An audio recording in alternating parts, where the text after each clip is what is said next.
ठीक है, इसको अलग से सॉल्व कर लो और ये मान यहाँ पे लिख दो। तो देखो वैल्यू क्या क्या आएगी हमारे पास में।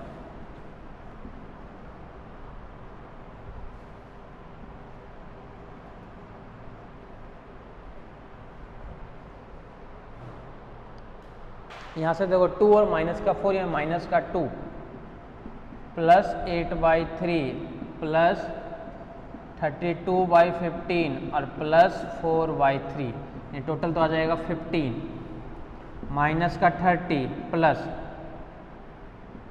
40 प्लस 32 प्लस 20। ठीक है, तो 30 और 32 प्लस का 2 प्लस का 2 और 40 यानी 42, 65/15 यानी क्या मिलेगा यहाँ से 65 क्यों सॉरी 62/15, 62/15 प्लस माइनस फिर भी कर लेना। तो ये वैल्यू किसके लिए है, थर्ड अप्रोक्सीमेशन के लिए यहाँ पे सामने ये वाला कंप्लीट मार्क। क्लियर है, 3 तक मैं निकाल रहा हूँ, आप लोग एग्जाम में क्वेश्चन आएगा 3 तक निकालो, 4 तक निकालो, और भी निकाल सकते हो, और निकालो तो भी कोई दिक्कत नहीं है, बस इससे फिर से एक टी और गुना हो जाएगा। टी तो गुना होगा, फंक्शन यही है ना अपने पास में, ty3 एक और बढ़ जाएगा ये सिमिलरली इसी टाइप से। ठीक है, इस टाइप से हमें क्वेश्चन करने होते हैं।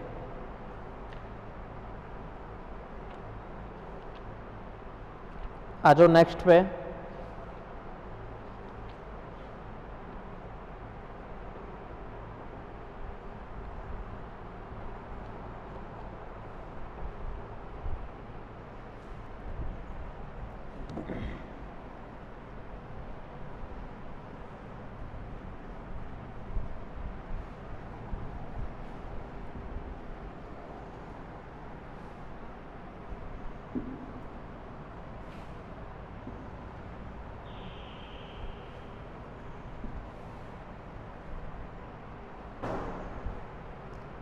नेक्स्ट क्वेश्चन देखो, use Picard's method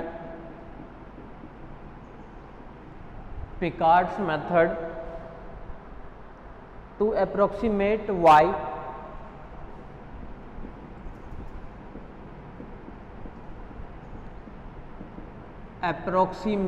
y to approximate y when t equal to 0.1, when t equal to 0.1, when t equal to 0.1, given that dy by dt बराबर, given that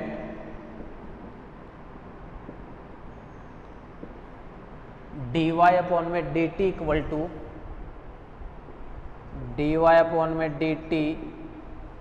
equal to t plus y, boundary condition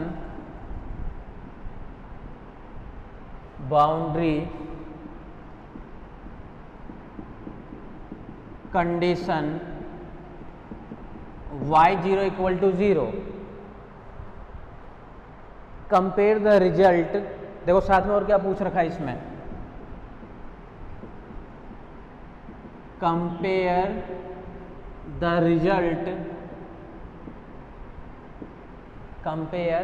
result with exact solution,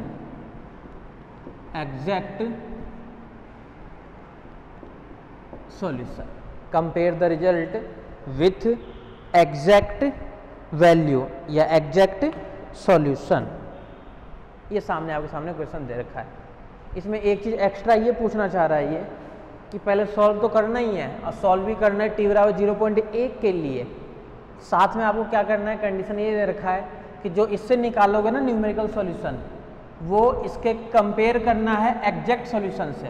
अब exact solution क्या आएगा, यानी इसको अपन क्या करेंगे, किसी और मेथड से जो डिफरेंशियल इक्वेशन को सॉल्व करने के जो अपन मेथड जानते हैं ना सेकेंड ईयर के अंदर, जो अपन मेथड थे अपने पास में, homogeneous, linear, non linear, exact, जितने भी मेथड अपन जानते थे, उनमें से किसी एक मेथड से सॉल्व करेंगे अपन, जिससे सॉल्व होगा ही है। मेरे हिसाब से लीनियर से सॉल्व होगा ये, लीनियर ही तो है ही है, रैखिक अवकल समीकरण, तो लीनियर से सॉल्व होगा।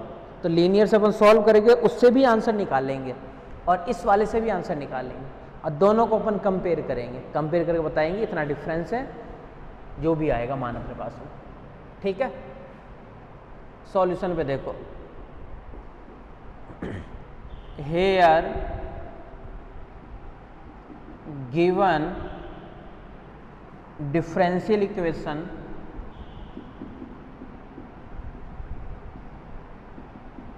गिवन डिफरेंशियल इक्वेशन इज क्या है, dy अपॉन में dt equal to t plus y, dy upon में dt equal to t plus y and boundary condition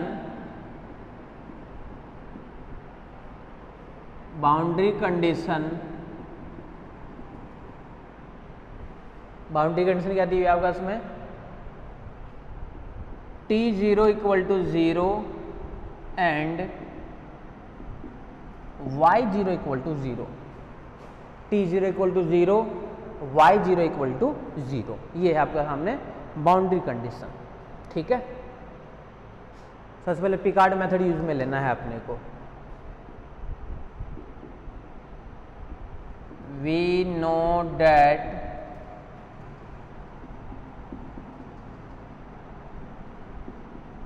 Picard's formula is Picard formula y1 equal to y naught integration t0 से t, y not plus t0 से t। Function जो अपने पास में रहेगा वो क्या क्या रहेगा, देखो t y नॉट और फिर साथ में डी ऑफ टी, जो फॉर्मूला होता है उसके अंदर बस अपने को मान डालना है और कुछ भी नहीं करना है।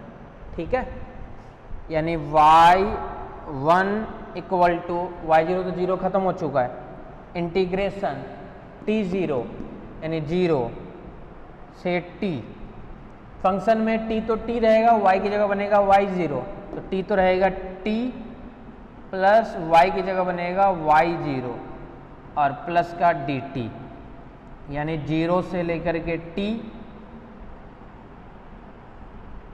0 से लेकर के t as it is plus y0 फिर से 0, तो t प्लस 0 और फिर साथ में d ऑफ t, यानी यहाँ से जो मान आएगा y1 का वो क्या मान आएगा, केवल t, बस इतना ही आएगा, बस इतना ही आएगा मान हमारे पास में। सेकंड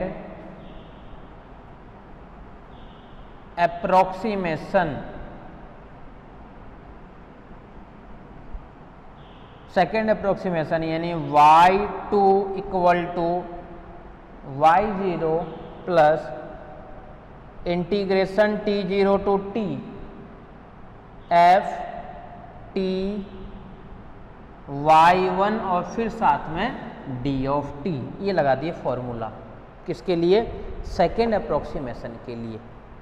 तो सेकेंड अप्रोक्सीमेशन का जो फॉर्मूला होता है वो क्या होता है, वो ये होता है फॉर्मूला सेकेंड अप्रोक्सीमेशन के लिए।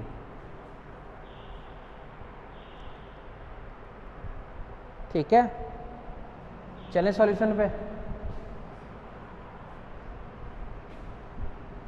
y2 इक्वल टू y0 तो खत्म, t0 से t,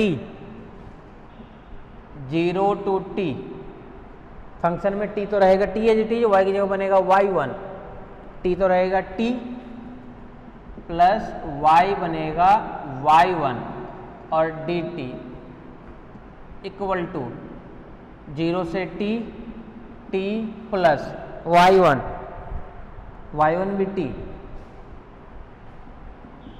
अब फिर साथ में dt 0 से t, t प्लस t यानी 2t,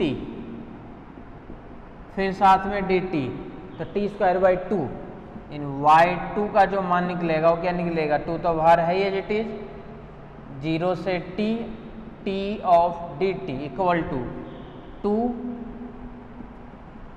टी स्क्वायर बाई 2, 0 से t equal to t square. तो y2 का मान क्या निकल गया हमारे पास में, टी स्क्वायर। ये मान किसके लिए है, y2 के लिए।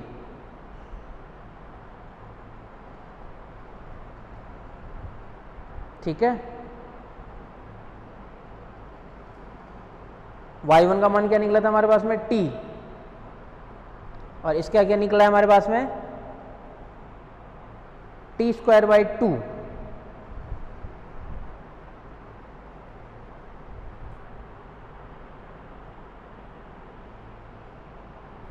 अच्छा एक सेकेंड रुको,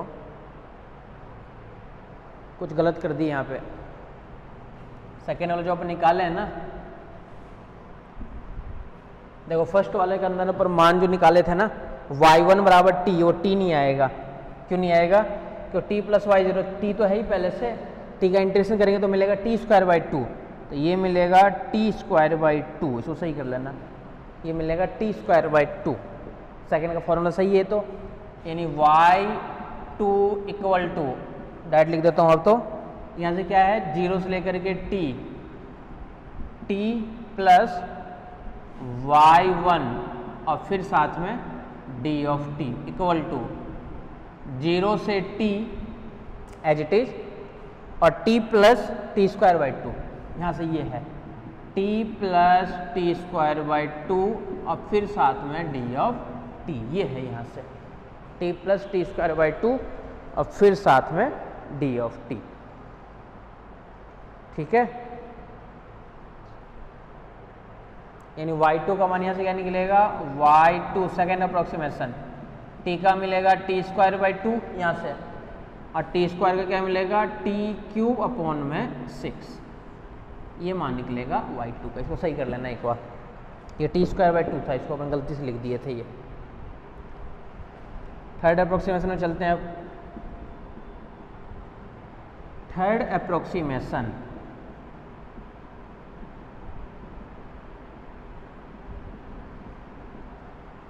y3 equals to y0 t0 to t f t y2 और dt। फॉर्मूला है आपके सामने, बस इसके अंदर मान रखना है, यानी y3 इक्वल टू 0 से t तो एज इट इज रहेगा, और y की जगह y2 का मान ये है, और t प्लस वाई है केवल, यानी यहाँ से क्या आएगा, T square by 2 plus T cube by 6 और फिर साथ में dt, यही तो आएगा। कर दो इंटीग्रेशन वगैरह, t का मिलेगा T square by 2, t square by 2 का क्या मिलेगा, टी क्यूब अपॉन में 6, और ये t4 अपॉन में 24। किसके लिए मान है, y3 के लिए, यानी थर्ड अप्रोक्सीमेशन का जो मान है वो ये है हमारे पास में। ठीक है,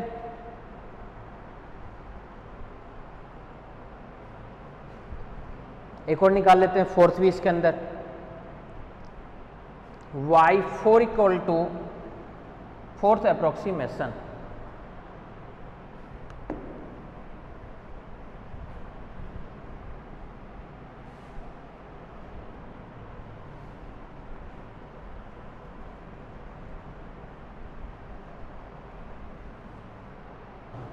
तीन तो निकाल ही लिए। Fourth approximation, fourth approximation y4 equals to, 4 का देखो फॉर्मूला क्या बनेगा, y0 plus t0 to t f t y3 और dt सॉरी y3 और फिर साथ में d ऑफ t। रख दो सारे सारे मान। y4 इक्वल टू, ये तो y0 खत्म, ये 0 से लेकर के t तो एज इट इज, और y3 का मान ये कंप्लीट, यानी t² 2 प्लस t³ अपॉन में 3, नहीं t³ अपॉन में 6 प्लस t4 अपॉन में 24, और फिर सबके साथ में क्या है d। बस फॉर्मूले के अंदर मान रखना है, फॉर्मूला आपको याद होना चाहिए बस, और कैलकुलेशन करना है। जब इसको सॉल्व करोगे ध्यान से देखो मान क्या क्या आएगा आपके पास में। t का बनेगा t² 2, इसका मिलेगा t³ 6, इसका मिलेगा t4 अपॉन में 4 24 प्लस t5 अपॉन में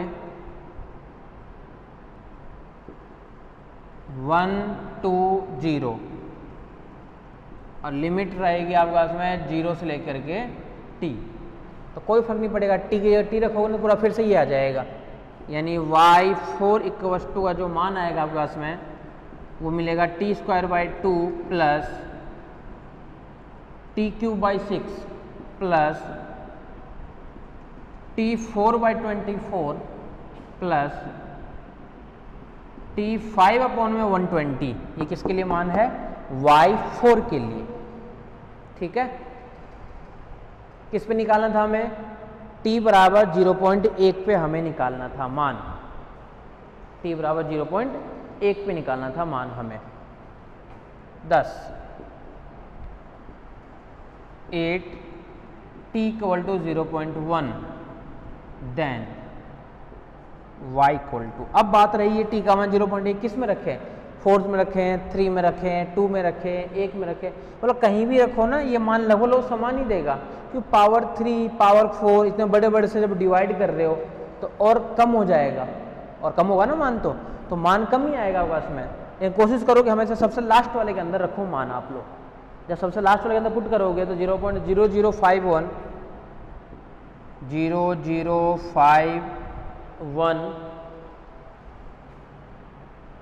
ये 7, एक बार चेक कर लेना इसके अंदर, हो सकता है एक डिजिट 7 की जगह कुछ और आ रहा हो, तो एक बार इसको भी चेक कर लेना आप लोग। ये किसके लिए है, y का मान t इक्वल टू 0.1 के लिए है, ये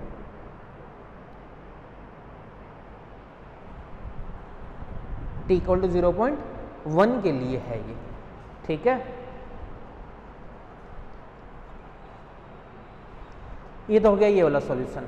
अब हमें एग्जैक्ट सॉल्यूशन और निकालना है, और एग्जैक्ट सॉल्यूशन निकालने के बाद में तुलना करनी है, कंपेयर करना था हमें कि इस वाले मान से तो ये मान आ रहा है और एग्जैक्ट से सॉल्यूशन इसका कितना आ रहा है।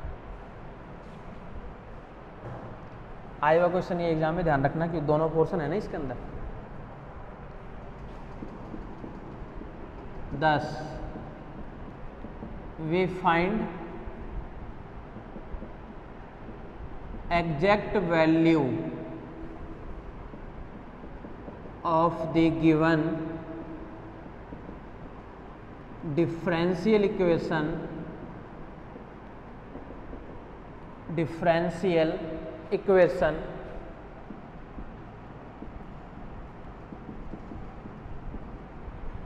find exact value of the given differential equation। अब गिवन डिफरेंशियल इक्वेशन क्या थी हमारे पास में, dy अपॉन में dt equal to t plus y था ना हमारे पास में, t प्लस वाई। ठीक है, यही था हमारे पास में।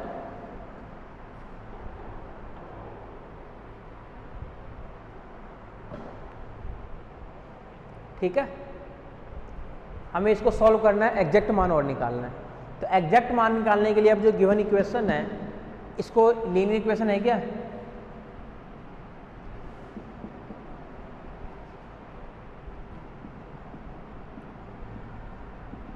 Equation 1 can be written as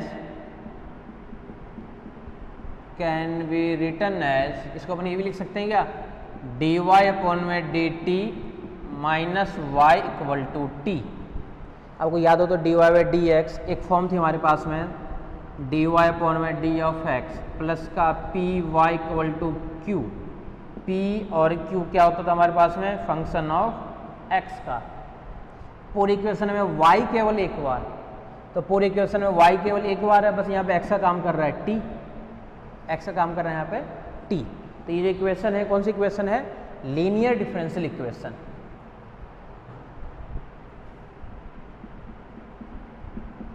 This is called linear differential equation. This is called linear differential equation. So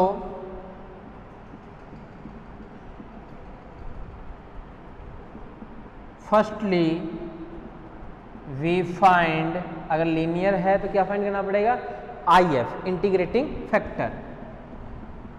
I F equals to e की पावर इंटीग्रेशन ऑफ, क्या था formula, d y by d x के लिए P D x, P का मान क्या है minus का 1 यानी माइनस का D of T equals to e की पावर माइनस टी। ये किसके लिए मान है, आई एफ का मान। आई एफ का मान क्या निकल गया, ए की पावर माइनस टी। ठीक है, फर्स्ट स्टेप तो ये कहता है, then solution is y into I F, लिख दूंगा एक बार, याद होगा, equal to whole integration, formula क्या था, Q into I F, d x की जगह यहाँ पे क्या आ जाएगा डी टी। अब बोलोगे Q का मान क्या है, इक्वल टू के बाद में जो रहता है वो सारा मान Q का ही होता है, यानी y गुणा ए की power minus t equal to whole integration Q यानी T इंटू ए की पावर माइनस टी और फिर साथ में डी टी। ए की पावर वाला सेकेंड और ये first as it is, second का integration minus whole integration, first का डेरिवेटिव सेकेंड का इंटीग्रेशन प्लस ए की पावर माइनस टी और फिर से D T, minus T e की power minus T minus e की power minus T minus e की पावर माइनस टी, यहाँ से क्या मिलेगा टी प्लस 1 माइनस ए की पावर माइनस टी, चेक कर लो एक बार,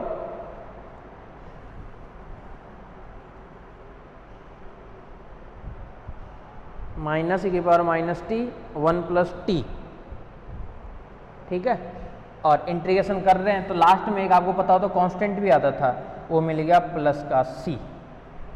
ठीक है, देन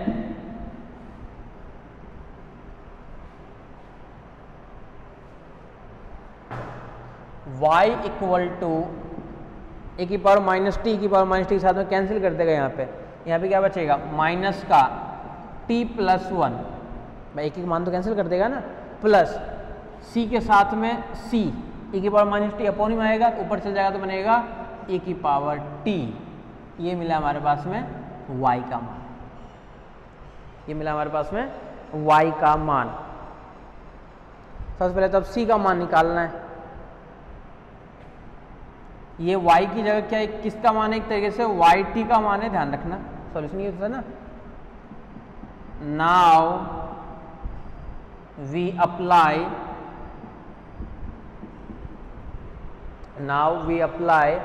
बाउंड्री कंडीशन,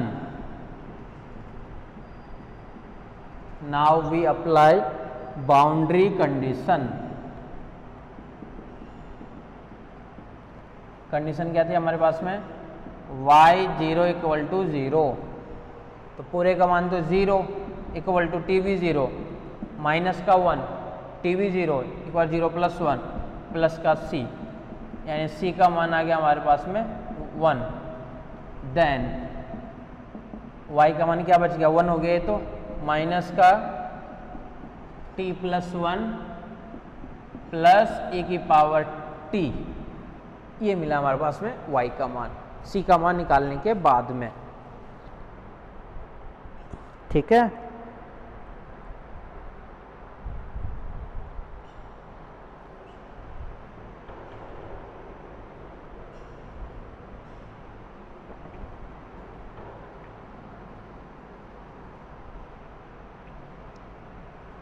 ये मिला है y का मान, ये एग्जैक्ट सॉल्यूशन अब निकाल रहे हैं।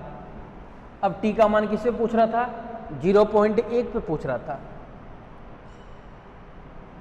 8t equal to 0.1 then y equal to, अब इसके जगह t की जगह मान पुट कर दो 0.1 और देखो मान क्या आ रहा है आपके पास में।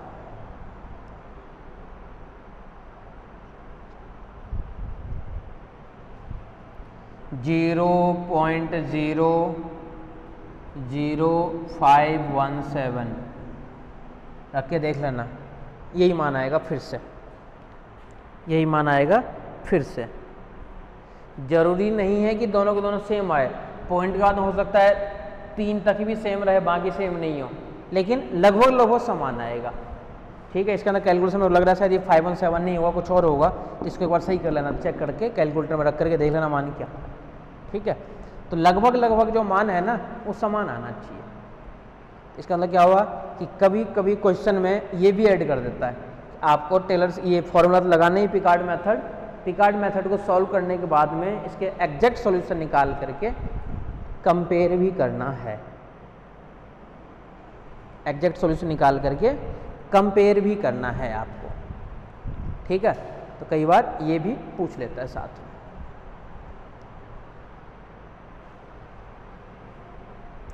ठीक है, तो ये था एग्जैक्ट सॉल्यूशन से कंपेयर करना।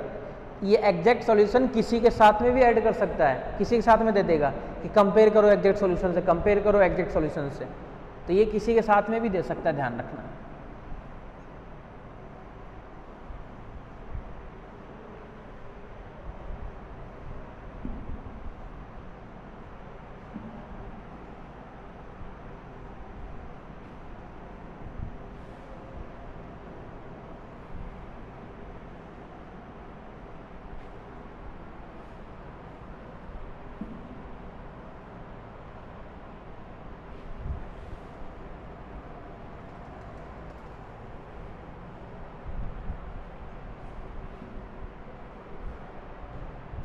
और देखो, और देखते हैं एक आध question.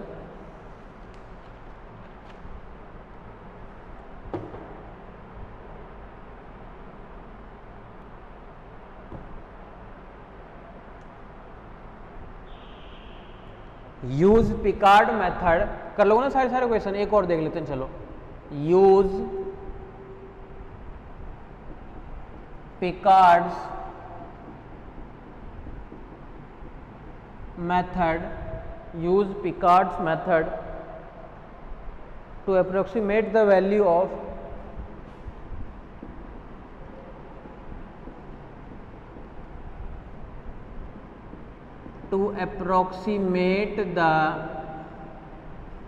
value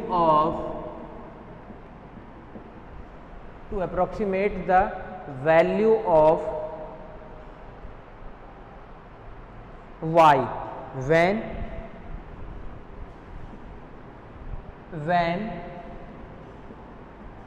t equal to 0.1, when t equals to 0.1। ठीक है, and given that 0.1 and y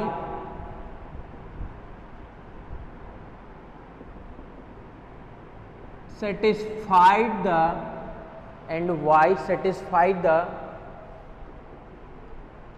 differential equation,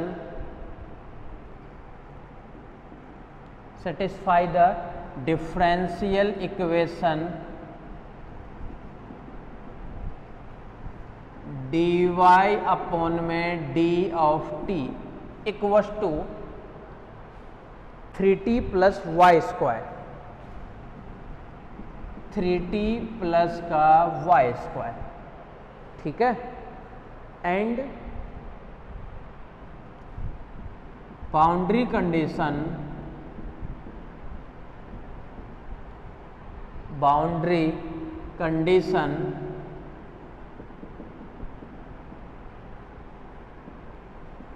y0 equals to 2 and boundary condition y0 equal to 2,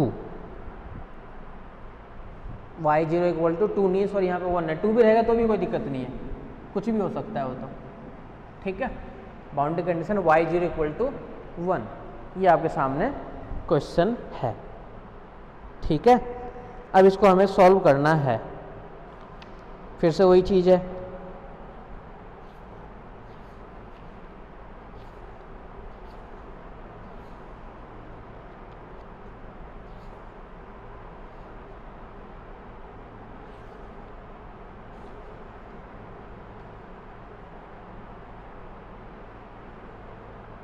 आ जाओ सॉल्यूशन पे। सॉल्यूशन क्या कहता है,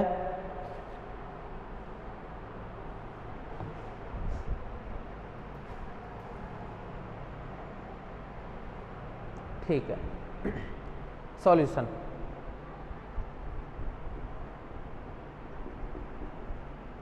हेयर गिवन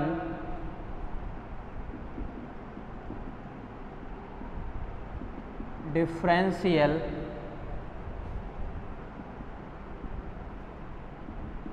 इक्वेशन इज क्या है,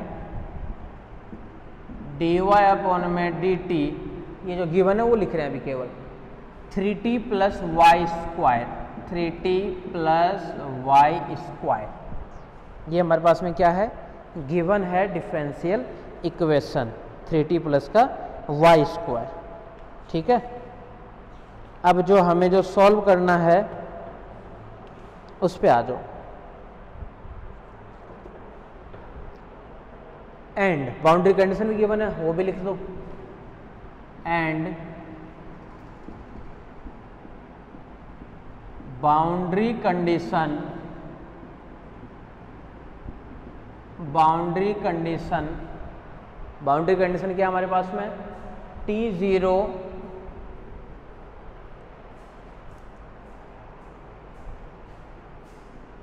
equal to तो है 0, यहाँ से क्या है बाउंड्री कंडीशन, t0 तो 0 और y0 है 1, एंड y0 इक्वल टू 1, ठीक है, समझ गए।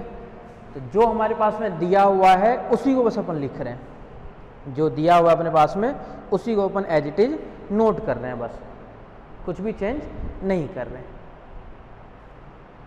बाउंड्री कंडीशन क्या मिल गया, t0 बराबर 0 से लेकर के y0 इक्वल टू 1, ये बाउंड्री कंडीशन हमारे पास में ऑलरेडी दी हुई है, हमें तो बस इसको सॉल्व करना है और सॉल्व करके मान निकालना है, बस यही चेंज करना है, ठीक है। आ जाओ सॉल्यूशन पे। We know that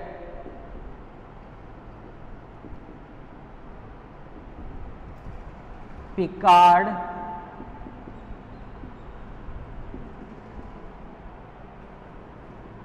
formula is first approximation, first approximation y1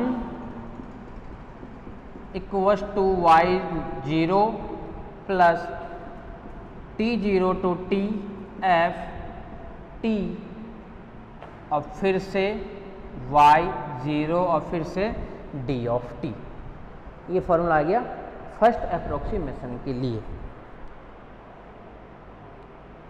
ठीक है। ये किसके लिए है, फर्स्ट अप्रोक्सीमेशन के लिए ये फॉर्मूला है हमारे पास में।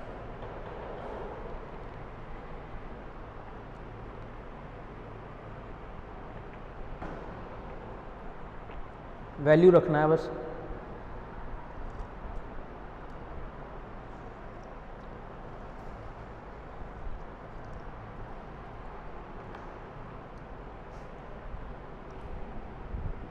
y of 1 equal to y0 यानी 1 प्लस t0 0 से लेकर के t तक। फंक्शन में t तो t रहेगा, y की जगह y0 यानी 3t प्लस y0 का स्क्वायर, अब फिर साथ में d of t equals to 1 plus 0 से t as it is 3t plus y0 का स्क्वायर, y0 की जगह 1 का स्क्वायर 1, अब फिर साथ में d ऑफ t। ये माना है हमारे सामने, ठीक है।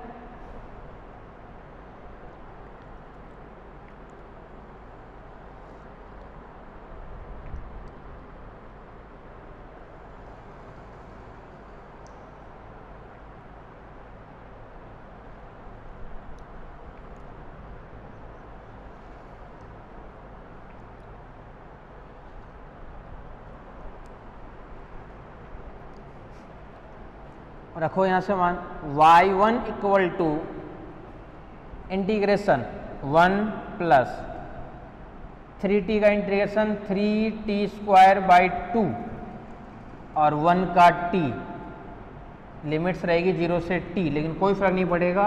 1 plus 3 by 2 t square plus का t, ये मान हमारे पास में y1 का मान 1 plus 3t square by t में 2 और प्लस का t।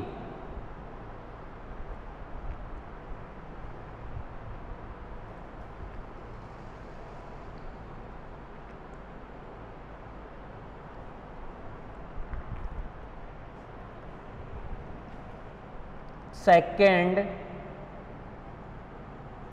Approximation,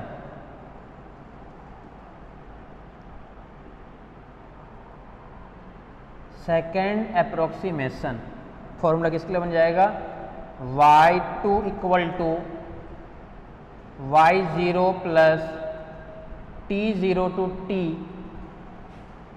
f t y1 और साथ में d ऑफ t। ये बना किसके लिए, सेकेंड अप्रोक्सीमेशन के लिए फॉर्मूला, ठीक है।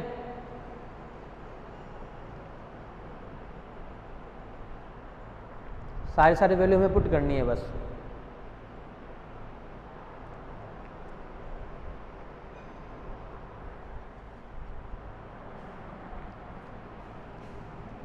y2 इक्वल टू, रख दो मान यहाँ पे, क्या क्या मान आएगा,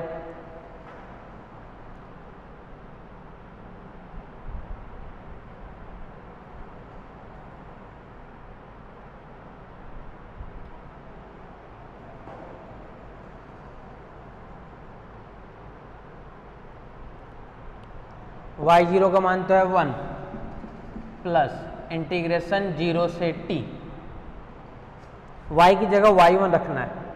इन देखो यहाँ से t तो t रहेगा यानी 3t प्लस y1 का स्क्वायर और फिर साथ में d ऑफ t। इसमें भी कैलकुलेशन को बढ़ जाएगा काफ़ी, 2-3 तक तो आसानी से निकल जाएगा, लेकिन आगे जा कर के कैलकुलेशन बढ़ जाएगा। 1 प्लस 0 से t 3t प्लस y1 का स्क्वायर, ये मान है यहाँ से हमारे पास में। हमारे पास जो मान है वो क्या है, 1 plus T plus 1 plus T plus 3/2 T square, इसका स्क्वायर, और बाहर है फिर सबके साथ में क्या, डी ऑफ टी, यानी y2 equal to 1 plus integration as it is रहेगा, और उस वाले को अपन ओपन कर देते हैं। 3 टर्म्स है हमारे पास में, ठीक है। A square B square C square, सबसे A plus B plus C का होल स्क्वायर से A square plus B square plus 9/4 t4 plus 2ab 2t 2bc plus, देखो नीचे लिख देता हूँ, देखो क्या क्या मान आएगा हमारे पास में, वो देखो आप तो।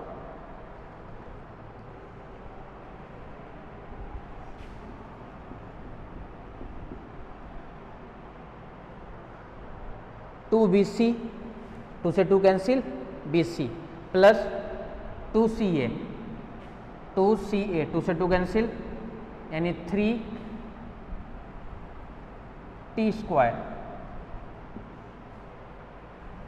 लास्ट की टर्म्स क्या आएगी आपके पास में, 3T स्क्वायर, ठीक है।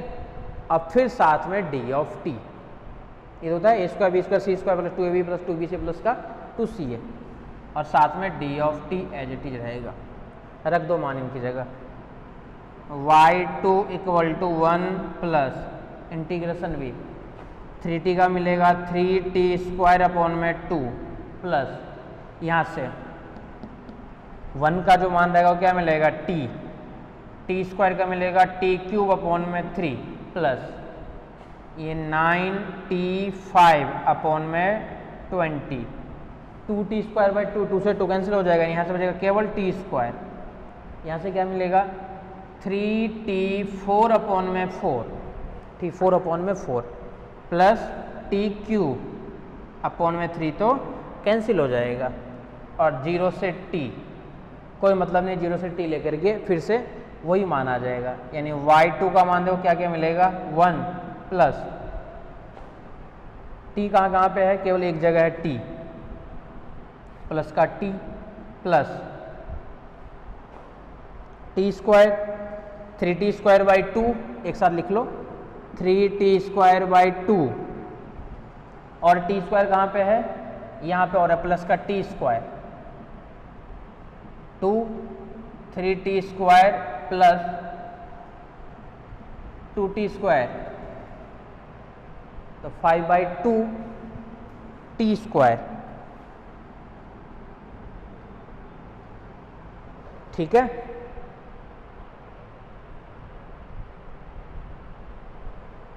टी क्यू में चल जाओ, टी क्यू बाई 3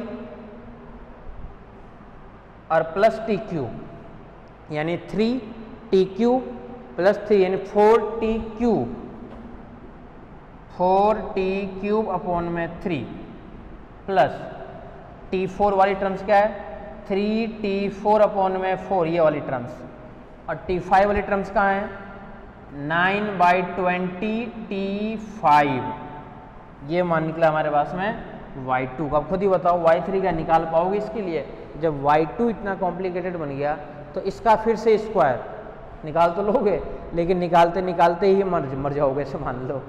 इसका स्क्वायर करोगे, 3 टर्म्स को एक साथ रख लोगे ना, ये एक टर्म्स, इसके लिए भी एक टर्म्स, कितने कहाँ तक करोगे स्क्वायर, पॉसिबल ही नहीं है। अब अपन क्या करेंगे, इसी में रख देंगे t बराबर 0.1, तो मान अपने पास में आ जाएगा।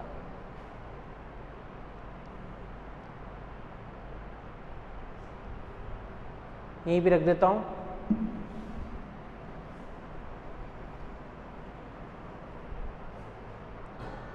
Eight t equal to 0.1, then y equal to, सबसे लास्ट वाले में मान रखो हमेशा, तो t की जगह 0.1 रखोगे, रख के देख लेना,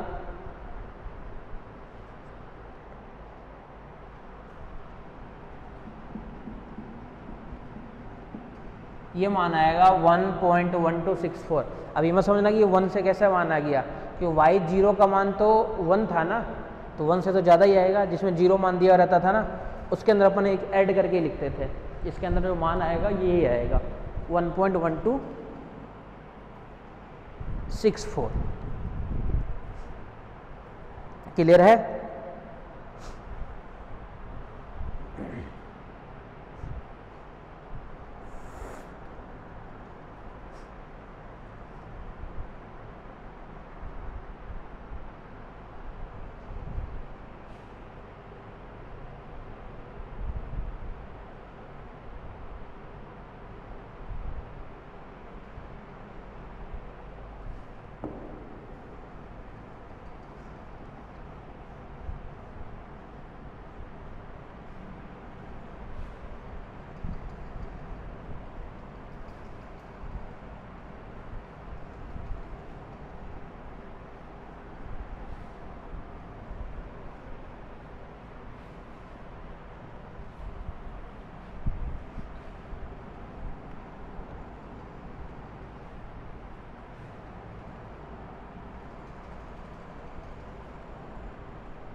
अब देखो एग्जाम में कई बार ऐसे भी पूछ रखा है क्वेश्चन, ये सारा फॉर्मेट अपने पास किसके लिए था, dy by d t, dy by d t, dy by d T.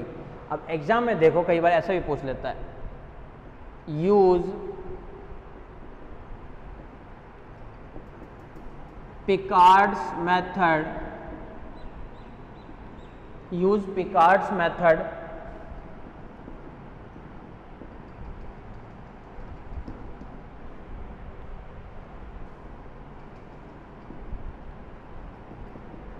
given differential equation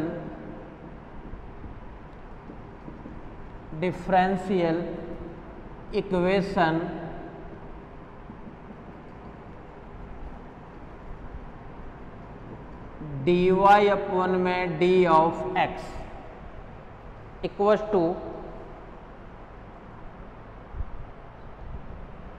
x square plus Y square and boundary condition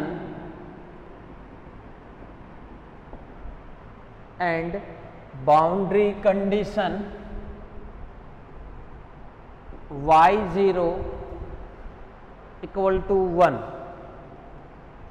boundary condition y0 equal to 1। मान अगर दे देता है कि a t इक्वल टू 0.1 या t equal to 0.2 या t equal to 0.3, तो उसके लिए आप लोग सॉल्व कर सकते हो। एग्जाम में कई बार ऐसा मजाक कर लेता है कि dy बाई डी टी की जगह dy बाई डी एक्स कर दिया, तो आगे फंक्शन भी तो चेंज कर दिया, पहले T square plus Y square होता, या टी में होता तो T square plus Y square ही होता ना। तो आप मान लेंगे कि माना कि x बराबर है t, अगर किसी को t में ही करना हो तो मान लो कि माना कि x का नाम है t, तो ये t square y square, same वही प्रोसेस है, लेकिन x दे करके बस केवल यहाँ पे कंफ्यूज कर रखा है। ठीक है, सेम वही क्वेश्चन है। इसको और देख लेते हैं, फिर अपन चलेंगे नेक्स्ट मेथड पे, यूलर्स मेथड पे। अनसोल्ड के 2-3 क्वेश्चन थे वो भी करा दिए। इस टाइप के चाहे कैसे भी क्वेश्चन है, सब में सेम ही फॉर्मेट लगेगा। आ जाओ सॉल्यूशन पे। हेयर given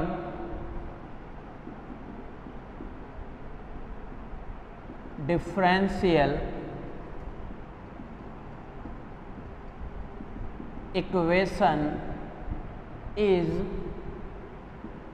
dy अपॉन में dx x स्क्वायर प्लस का y स्क्वायर, ठीक है, एंड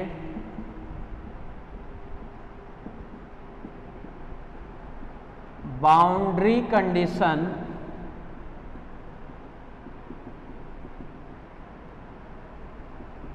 इज क्या क्या है, x0 का मान तो है 0, y0 का मान है 1। ठीक है, फॉर्मूला भी चेंज होगा, भी ध्यान रखना। ये नहीं कि हाँ कि फॉर्मूला तो टी में चलेगा, फॉर्मूला टी में क्या चलेगा, तो x में आ गया तो फॉर्मूला x के लिए बनेगा। ठीक है, फिर से we know that Picard's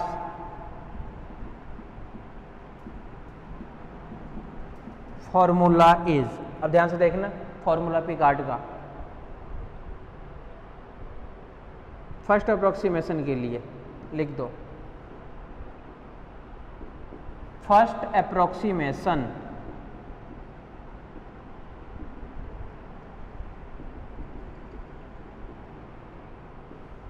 y1 equal to y0 plus, पहले आता था t0 से t, अब क्या आएगा यहाँ पे x0 से x, ये आएगा ना। फंक्शन पहले क्या आता था t, यानी अब आएगा x, y t तो वैसे भी t रहता था, चेंज तो हमेशा y होता था, t तो हमेशा t रहता था ना, चेंज हमेशा y होता था। पहले y0 आता था कई बार, फिर y1, कई बार y2, कई बार y3, 1 में 0, 2 में 1, 3 में 2, 4 में 3, एक उधर बढ़ा दो तो एक इधर कम हो जाएगा। तो x ही बैठा रहेगा, x में कोई बदलाव नहीं होगा, x में कोई भी बदलाव नहीं होगा, x तो x ही रहेगा एज इट इज। ठीक है, फिर साथ में क्या आता था dt, अब यहाँ पे क्या आएगा d ऑफ x। अगर यहाँ पे मान पूछता, मान सपोज करो दे देता कि x बराबर 0.1 पे फाइंड करो या 0.2 पे फाइंड करो, तो लास्ट में हमें मान किसका रखना होता, x0 का, यानी 0.2 रखते या 0.4 रखते, 0.2 रखते या फिर 0.4 रखते। ठीक है, रखो इसके अंदर मान दो क्या क्या मिलेगा हमारे पास में, y1 इक्वल टू y0 यानी 1 plus integration x0 0 x, function में x एज इट इज रहेगा, y की जगह y0 बनेगा, यानी x square plus y0 square, अब फिर साथ में d ऑफ x, 1 प्लस 0 से x square plus y0 square, कुछ फर्क नहीं पड़ेगा, d ऑफ x क्या मिलेगा, ये 1 प्लस x स्क्वायर का क्या मिलेगा, x क्यूब बाई 3 प्लस 1 की जगह x, ये मान है y का फर्स्ट अप्रोक्सीमेशन, ये मान है y का फर्स्ट अप्रोक्सीमेशन। क्लियर है?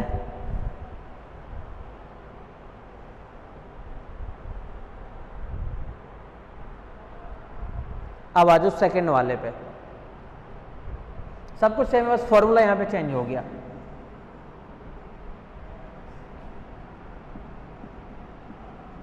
सेकेंड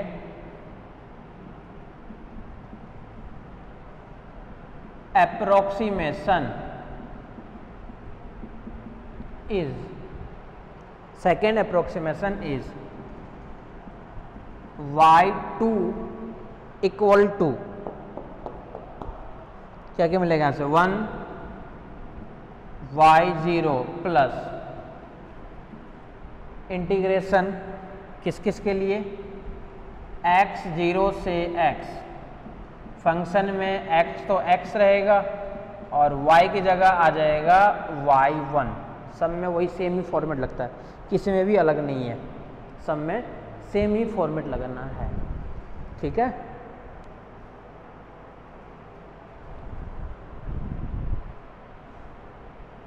तो ये है y2 का मान, रख दो इसके अंदर, यानी y2 इक्वल टू y0 यानी 1 प्लस 0 से x, फंक्शन में x तो x ही रहेगा, यानी x स्क्वायर प्लस y बन जाएगा y1 का स्क्वायर और dx इक्वल टू 1 प्लस 0 से x square plus y1 square, 1 plus x plus 1 plus x plus x cube by 3 इसका स्क्वायर और फिर साथ में d ऑफ x। तो बस इतना ही चेंज होगा, आप चाहे जैसा क्वेश्चन आए, अगर dy बाई dx करेगा तो फॉर्मूला ये बन जाएगा, अगर dy अपन में dp करेगा तो p के लिए फॉर्मूला बन जाएगा। तो ये ध्यान रखना कि ये सब चेंज करता रहता है, बीएससी में क्या होता था, कुछ भी चेंज नहीं करता है, dy बाई dx दिया है ना मान लो क्वेश्चन, तो dy बाई dx ही हमेशा आता था एग्जाम में क्वेश्चन, और अगर गलती से dy बाई dt कर दिया ना तो वहीं पर माथा पीटना स्टार्ट कर देते थे कि ये तो सिलेबस में है ही नहीं। तो लेकिन अब जो है इसको चेंज कर सकता है, dy बाई dt जहाँ dy बाई dx, क्या फर्क पड़ता है इससे, कैलकुलेशन वही करना है आप लोगों को। और कर दो इसको, कैलकुलेशन कर देता हूँ, second approximation equal to 1 plus integration 0 से x, ये x स्क्वायर तो एज इट इज है ही, प्लस a प्लस बी का प्लस सी का whole square, A square plus B square plus C square plus 2ab 2bc plus 2ca, अब फिर साथ में डी ऑफ एक्स, फिर साथ में मान क्या आएगा डी ऑफ एक्स, ये मान है हमारे पास में। ठीक है, रखो देखो वैल्यू क्या क्या मान निकलेगी, सॉल्व कर लो। y2 equal to 1 plus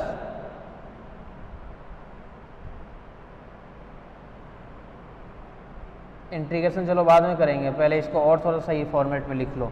1 plus x square 2x square plus 2x cube by 3 plus 2/3 x4 plus x6 upon में 9 और फिर साथ में डी ऑफ x। सारी वैल्यू को एज इट इज लिख दो बस।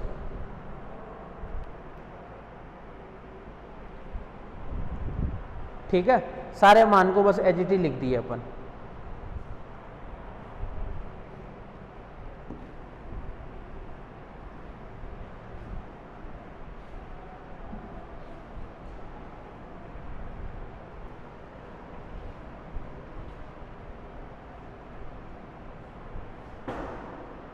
यानी y2 equal to 1 plus integration और लिमिट वगैरह सब कुछ वही रहेगा, 1 का x प्लस 2x का x square by 2 plus 2x cube by 3 plus 2x4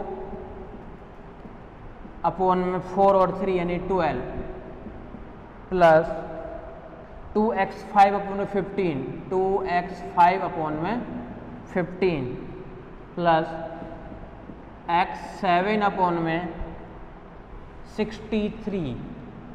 0 से x पर हटाने के बाद में यही मिलेगा आपस में y2 का। और निकालना चाहते हो तो और कैसे निकालोगे, इसका फिर से स्क्वायर करोगे, कहाँ तक करोगे।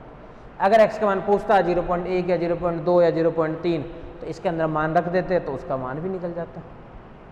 ठीक है, तो इस टाइप से हमें क्वेश्चन को सॉल्व करने होते हैं। ये मान किसके लिए है, y2 के लिए, सेकेंड अप्रोक्सीमेशन। किसके लिए है, सेकेंड अप्रोक्सीमेशन का मान। इसी प्रकार से थर्ड भी निकाल सकते हो और साथ में फोर्थ अप्रोक्सीमेशन भी निकाल सकते हो।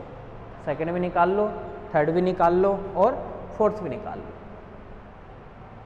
ये था पिकार्ड मेथड के लिए सिंगल वेरिएबल्स वाले के लिए क्वेश्चन, साइमल्टेनियस के लिए क्वेश्चन नहीं था ये।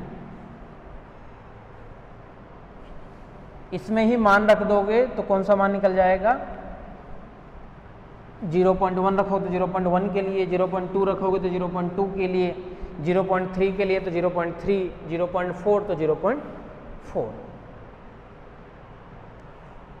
चलो बाकी नेक्स्ट क्लास में करते हैं।